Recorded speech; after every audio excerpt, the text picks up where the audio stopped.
abalaba nze I live my life. Tewali agenda bumbeerera, nze tewali agenda kunkaka kubeera mu bulamu bwo kubanga siri ggwe. Gwe beera omutuukirivu, gwe beera omulungi, gwe beera byonna by'oyagala. But you can't be me and I can't be you.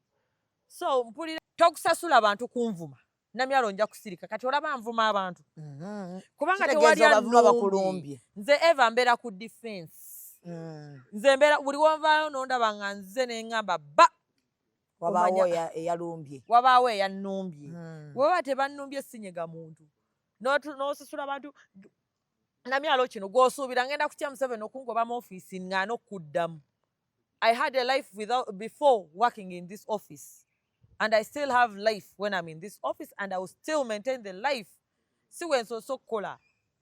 Kati endala gye twakola ewala gye mwatugamba gye tutaakola ng'ate gye twakolera ne tufuna n'essente ze twajja nazo ze tuyamba ne tugabirako ne ku bannaffe.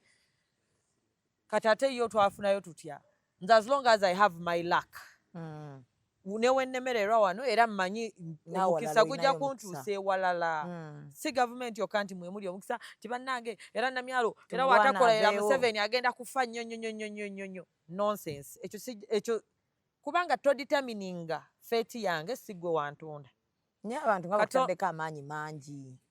Ate ani gwe bandigataddeko? Bonna byandabira eri abaggwako. Buli mulembe gulina nabbi waago.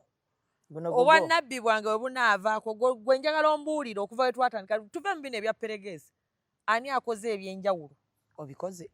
Ani akoze bino tuve ku hatred, ku jealousy, ku busajja obubali ku mitima tubiveemu ebyo. Twogere okuva we najja.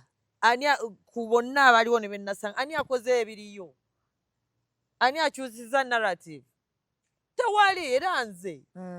Oba oyagala okukkiriza ojja kukkiriza oba toyagala okukkiriza era ojja kumala otuuke mu kisenge kyo weebikka ogambe wadde kano akakazi sikaagala wadde ekikazi kiringa kino bwekiti naye mwana ono mukazi mwana abaddeyo.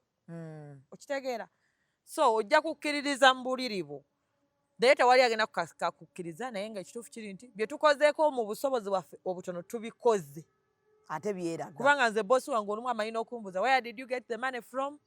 Your Excellency biki kati oba amanya nti nno tuyifuna